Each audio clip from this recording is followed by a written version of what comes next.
everyone, it's Darkseeker here. Welcome to another video, and this is a video showcasing a 12-win Warrior Arena run. Now, there is a story behind this video. I started this run in my gym, on a treadmill of all places.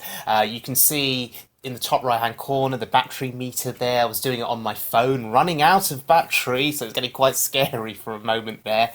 But yeah, I just drafted this whilst on the treadmill. I thought, yeah, if this goes 4 wins or 5 wins, I'm happy.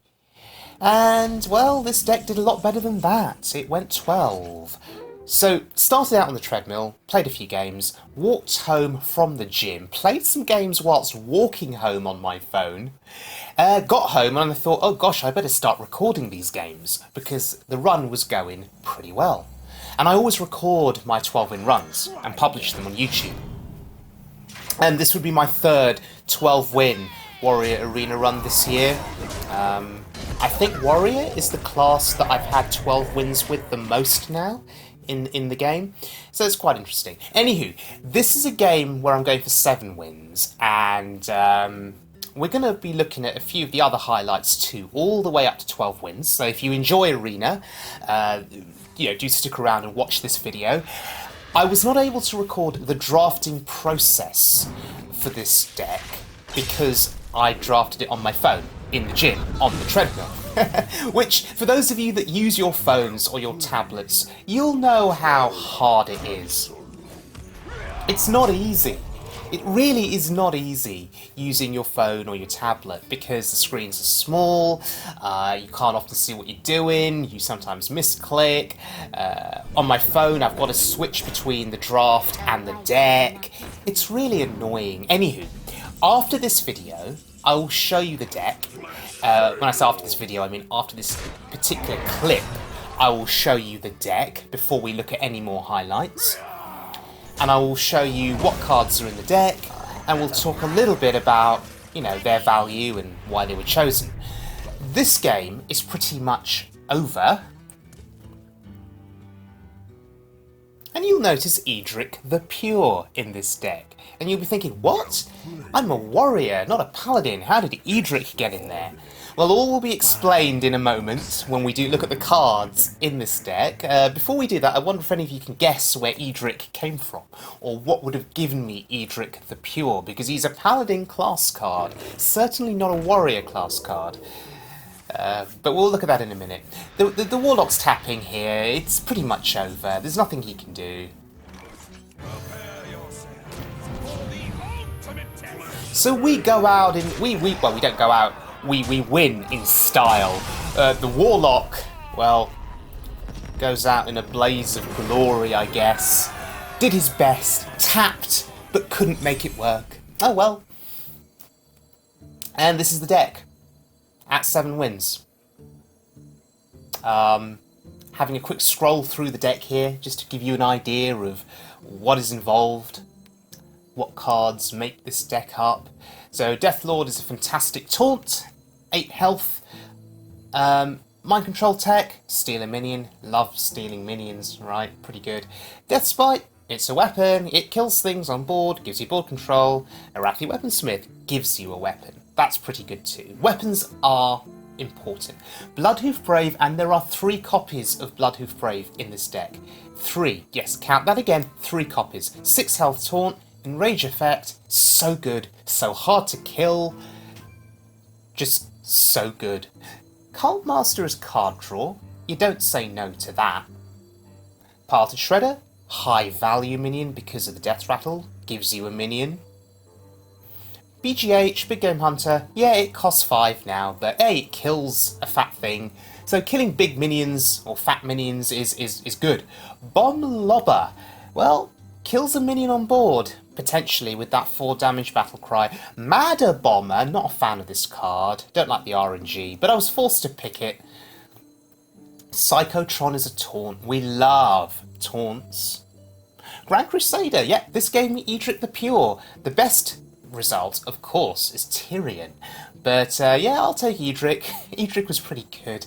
So Grand Crusader, decent card, high value potentially. And Obsidian Destroy is my favourite card in Warrior Arena. The Scarab Taunt that it gives you is so useful. It's such a good minion. I wish we could have picked two, but I'm happy with one. And the Eldritch Horror is a 10 health fat minion. A big fat minion that sits on board. Hard to get rid of, and it'll get you some trades. You saw it in that earlier game. It's an okay card.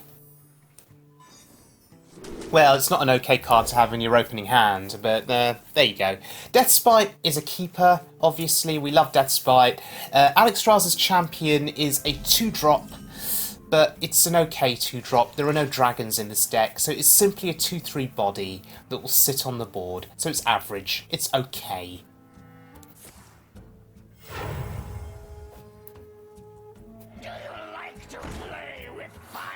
Okay, so I guess we'll just counter a Pyromancer with a Pyromancer here. It's fine. I guess there's some thought to using the Alexstrasza's Champion, but don't know if it really matters. It's not as if we've got spells in this deck that can really help us with Pyromancer. Worgen is good here. It contests his Mech Warper. He'll have to ping trade if he wants to get rid of the Worgen.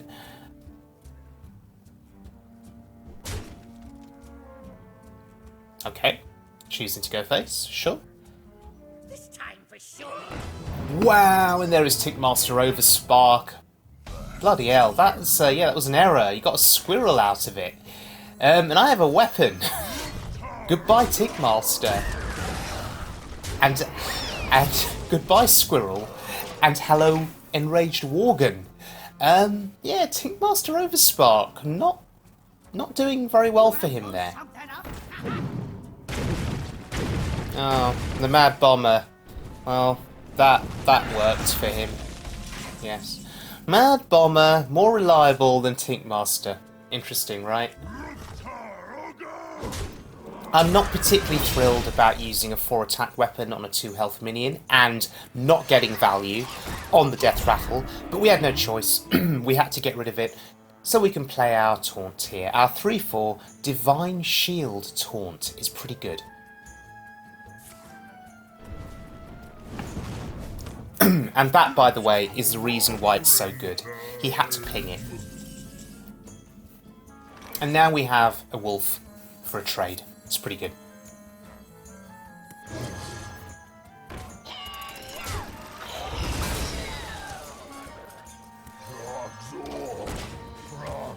Okay. The Trog is an on-curve play. It's pretty good. Why is it good? Because casting spells becomes an annoyance. Because the Trog gets buffed. Now, here's an interesting play.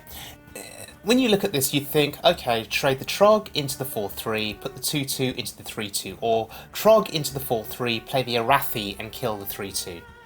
I don't like that because I want to preserve my Trog. I want my Trog to have 2 health rather than 1 health, because if I trade the Trog into the Apprentice, he just pings it. I need to preserve my Trog. I think it's an important minion to have in this game because of, you know, the spells that the mage can cast, or it restricts the mage from casting spells, perhaps. So I'm going to do this in an unconventional way. I'm going to put the Trog into the 3/2. So it survives at 2 health rather than 1 health. So it's not pingable now. And I'm actually going to sacrifice the Direwolf and play the Death Lord.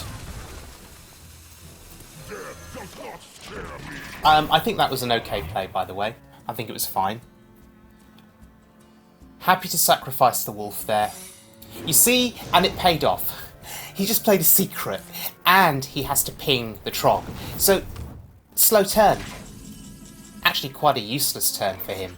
And that's probably Mirror Entity. It always is, right?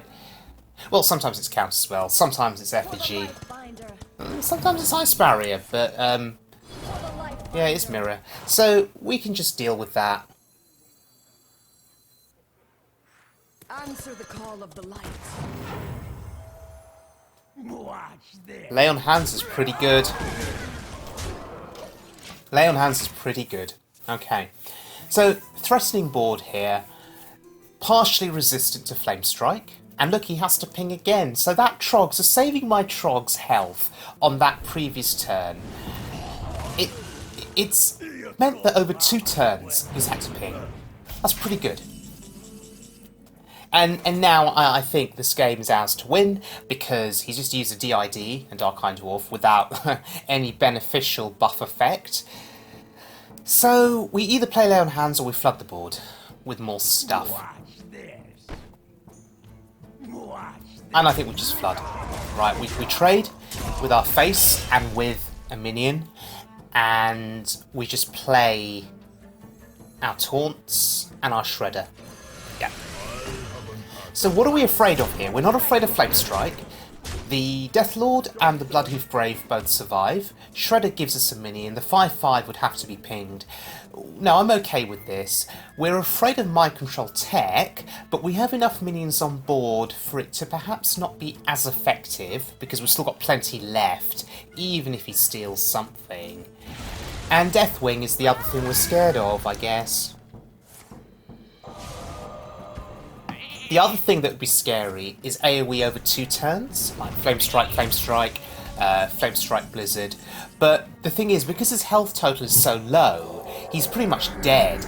So, Flame Striking once, well, it doesn't clear my board, so he's probably still dead, more or less.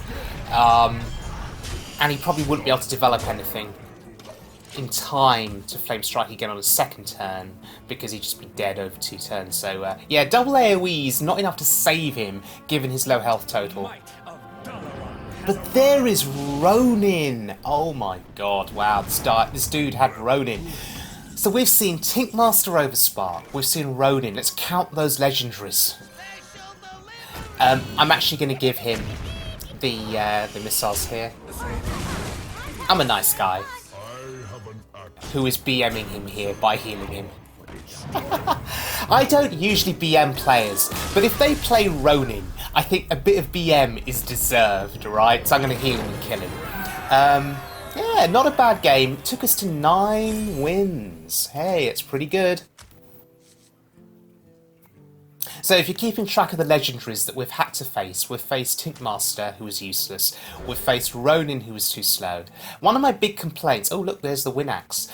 One of my big complaints about Reno going back a few months was just seeing more legendaries. Since the Grand Tournament last August, I've seen far more legendaries in Arena than I had previously, and I've been offered more legendaries in drafts over time too.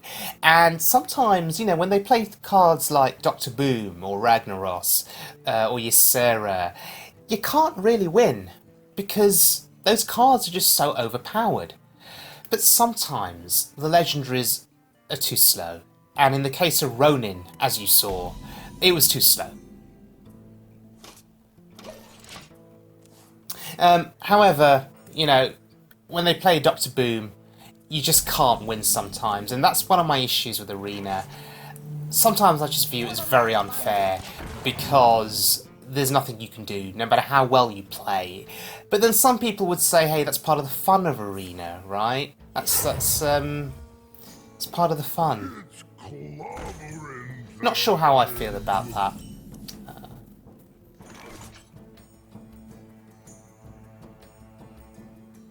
I am ready. Is there something to be said for, you know, when you're queuing up for Arena, and if you have a Dr. Boom in your deck, you get matched up against somebody that also has a high tier, a high powered legendary in their deck too? Just to make it fairer, I don't know.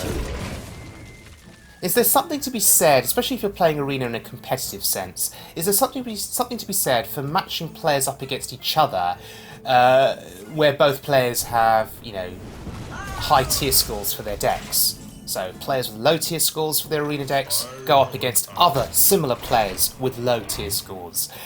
Players with high tier scores go up against other players. I don't know. Is there some room there for changing up the formula in Arena?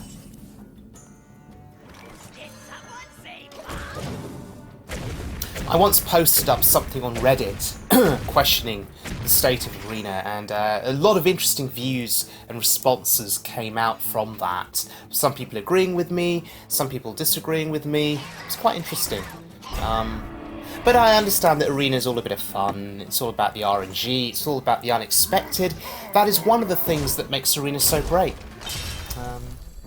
You know, the unexpected, the variety, and the access to the cards. One of my friends who has recently started playing the game, I think he plays more Arena sometimes than Ladder because he's a new player, but he loves having access to these different cards. You know, cards that he wouldn't always have access to in the Ladder.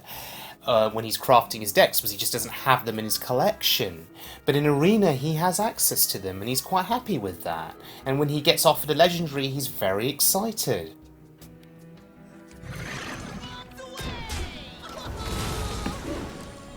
Okay. Sorry, I've not been talking much about this particular game, but let's look at the board. We have the Obsidian Destroyer, my favourite warrior card. Ooh, right, okay, so you can actually clear the Scarab here, that's fine. You see, Death Spite, such an incredible card.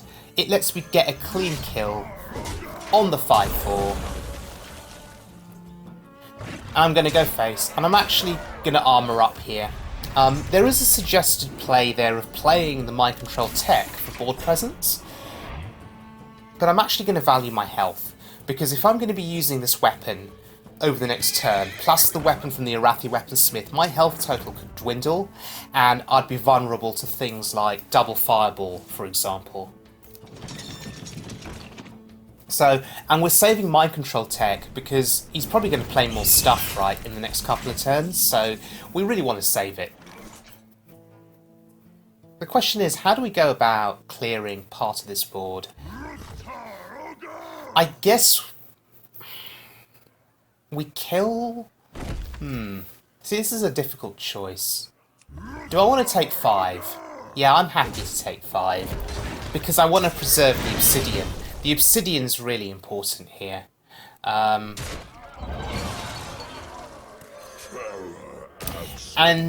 knowing that our Obsidian could very well die to a spell, you know, Frostbolt Ping, playing a 6/10 big minion, big threat, or a big fat minion as I like to call them, is good.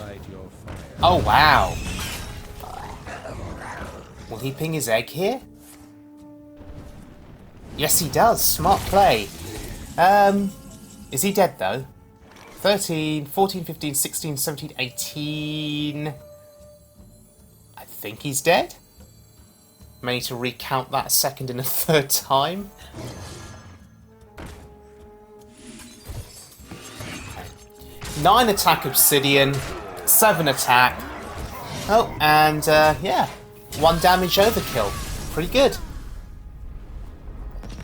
Okay, what a win. So, against a mage, feels good. And that is 10 wins. Okay, heading into our next little highlight here, going for 11 wins. Going up against another mage. Do you notice a pattern here? Mage after mage after mage after mage, yes. In this particular arena run, I believe mage was the most frequent class that I came up against, the most popular class. I'm actually going to defy conventional wisdom, and I'm going to coin out that Pyromancer. Why did I do that? Well, I know I shouldn't have, because I didn't have a follow-up play, and I could have just have passed and played Pyromancer next turn, but I did that because I want something on board. And I'm going to gamble on the fact that I'll get something I can play the following turn. Okay, gamble didn't pay off. I lost the gamble, and I had to trade. Wow, okay. So, but his turn was pretty slow too. You know, he just pinged. So, I didn't get punished for my play. I didn't get punished. And now I have a 3-drop that I can play, and I just have to play it. Feels bad using Mind Control tech, but I've got to play it. I need to be positive though, because if you look at my hand, I have 4 minions that cost 4, 3 minions that cost 4, plus a 4 cost Death Spite. I'm okay now. I'm set up. It's fine. And we're just going to go to work now, kill his minion, kill the next minion that he probably plays. I even have a bomb lobber if required. Ooh, for the Lich King. Wow, okay. Spectral Knight. Now, this is awkward. This is super awkward. If I tank that, plus the AoE, it goes down to 1 health. That is a waste of a bomb lobber. That's a terrible waste of a bomb lobber. But I don't know if I have any choice. I have to keep the board. The board is so important here. And I still have options in my hand. And I think at this stage, in this particular game, the people watching this, if you're watching this, you've probably disagreed with a couple of my plays so far. And I appreciate that, I really do. But I think there are different ways of playing Arena, different strategies. Perhaps some are more efficient than others, but I think it all comes down to play style as well. I have the board now. I'm happy. I hope you like my invention. These 4 cost cards, Arathi Weaponsmith, you know, the Death Spite, they've allowed me to maintain board control. Ooze is okay, I'm happy with that. I didn't care too much about that weapon getting taken out. I mean, Obsidian is the on-curve play. We could play a 4-drop. And potentially fit in the Drake? Maybe? Possibly?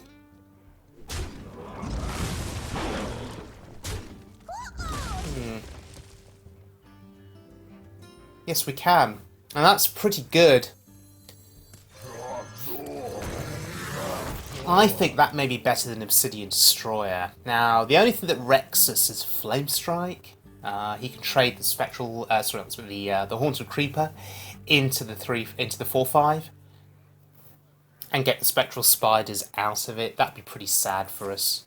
Ooh, Polymorph Ball. Wow, okay.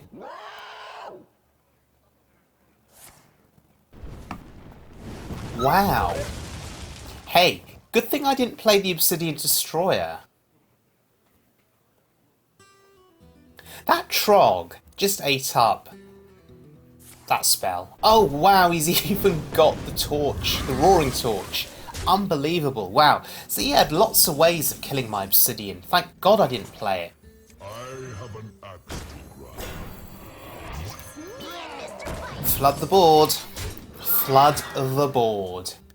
And I'm going to sacrifice my Bloodhoof Brave to see if it can bring out more removal. No, it brings out a silence effect. Once again, thank God I didn't play the Obsidian Destroyer. Wow, well, how much more removal or silence does he have in his hand? That's pretty scary.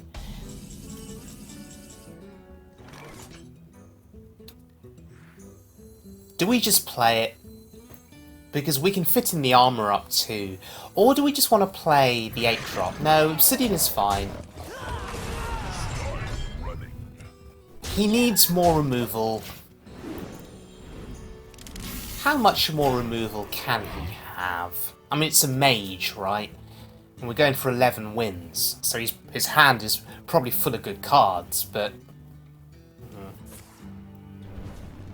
So the Scarab forces the ping. That's wonderful. I'm not lonely anymore. Ooh, that's value. You just got a 4/7. Wow, Faceless Summoner is such a good card. It really is. Gosh, how do we do this? I mean... Do we just play the 8-drop here? And just go to work on the board?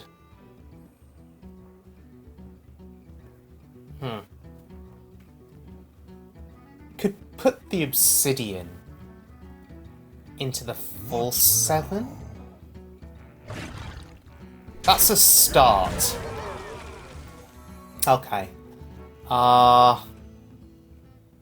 Do I play the Cult Master here? Yeah, guess we do. So, I want to preserve... Do we just throw both minions in? Sounds like an awful waste. Maybe just throw our face in plus one of the minions. Yeah, there we go. So in the end, I didn't need to play the Cult Master. I didn't need to play the Cult Master because I didn't draw a card. But it's board presence. Vulnerable to Flame Strike, but if he doesn't have it, we win the game, more or less. Yeah, that was a misplay. Maybe I shouldn't have played the Cult Master. Maybe I should have just played the 8-drop. I don't know. But I'm going to get a card, you see. So by playing the Cult Master, I'm sort of guaranteeing at least one card here.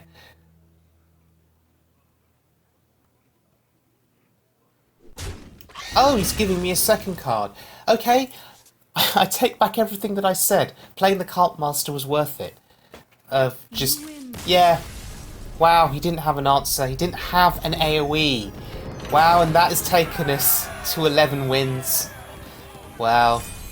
Maybe with a couple of misplays there on my part, I don't know. But hey, 11 is 11. This is for 12, and it's a Shaman. Can't believe I'm facing a Shaman going for 12 wins. I was expecting a Rogue or a Mage or a Paladin.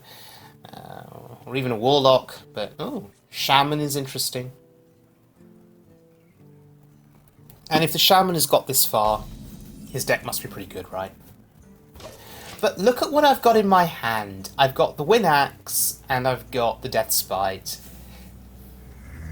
Oh, a Chow. How interesting. So this is how the Shaman got here. This is how he got this far. Zombie Chow. Which is very good. You know, 1-drop, 2/3 body. Pretty good. You can see how it would cause problems if you didn't have a way of trading in or removing it. Okay, that 3-drop does nothing for me really, apart from just being a 3/4 body. That's why I picked it. It's got full health. It's pretty good in this particular situation. Or maybe not. Or maybe not. That spider tank. Pretty annoying.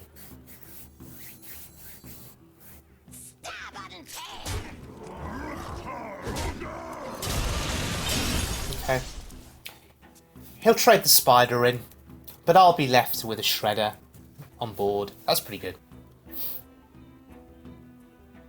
We'll let him pop the spectral spider on his terms. Because if he pops it on his particular on his own turn now, like he is, he can't use the spiders for attack. So they're pretty good. Wow, corrupted heal bot.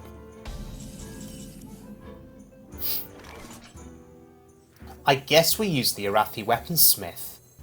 But we trade first, right? In case the Doomsayer comes out. Okay. The egg is alright. It's just... It's okay. It plays around AoE, like Lightning Storm, or Elemental Destruction.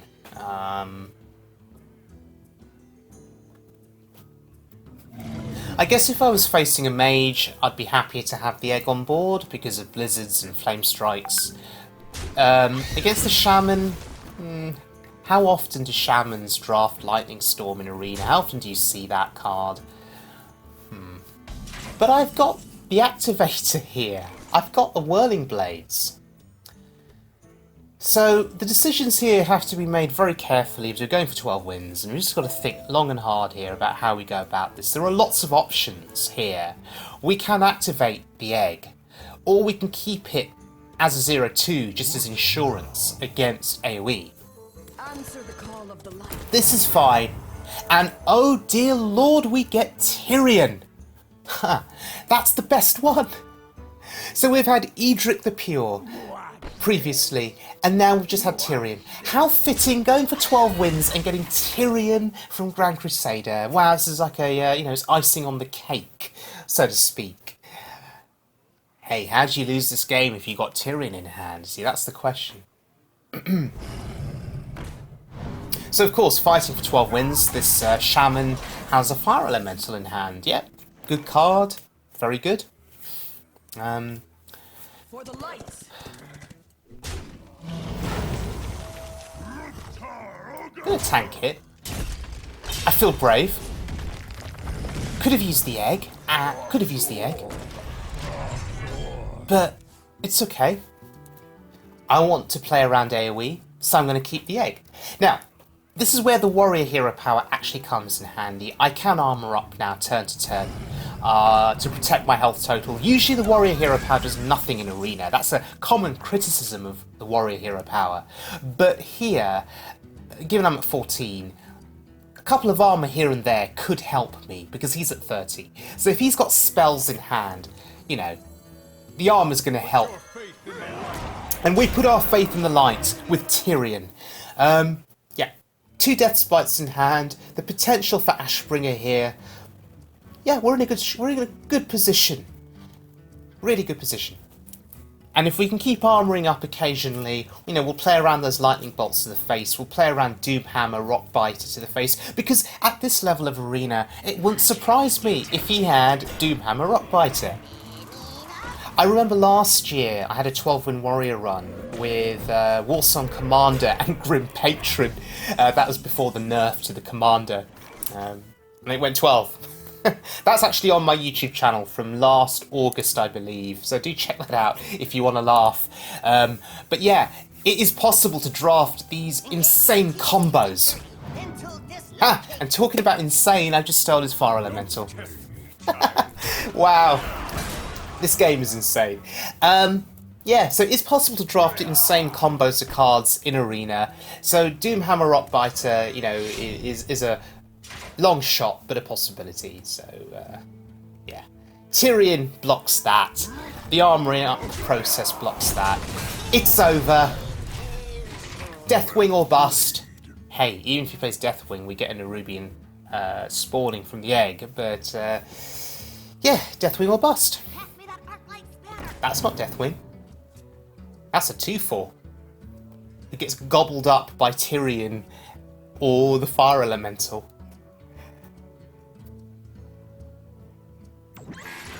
Wow, another corrupted heal bot. Whatever. Is it lethal? 9, 10, 11, 12, 18, 22, 23. It's not lethal. It's not lethal. Wow. So we've got to clear the board, right?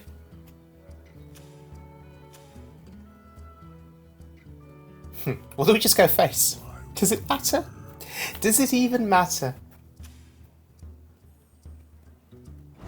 No, we clear.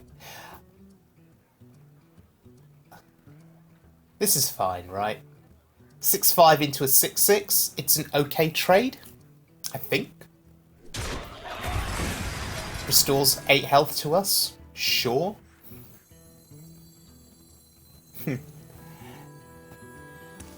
Yeah, our health total is now out of the danger zone. We're actually going to activate the Bloodhoof Brave here. Re-equip another weapon, just because we can. We're not scared of Harrison Jones. Yeah, it's over. Elemental Destruction or bust? Maybe?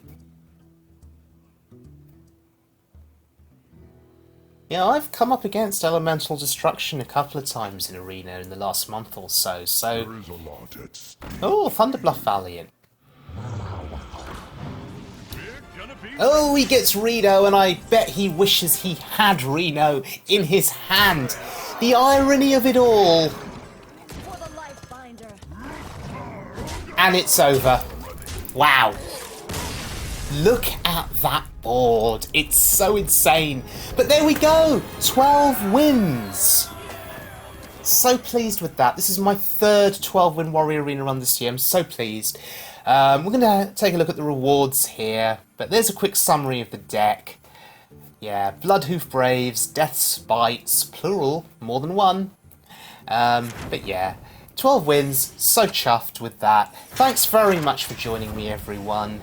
And yeah, do keep checking out my YouTube channel for more arena videos and more constructed videos. Those rewards aren't bad. Not bad at all. That'll pay for another couple of arena runs. So yeah, take care everyone, and I'll see you all again very, very soon.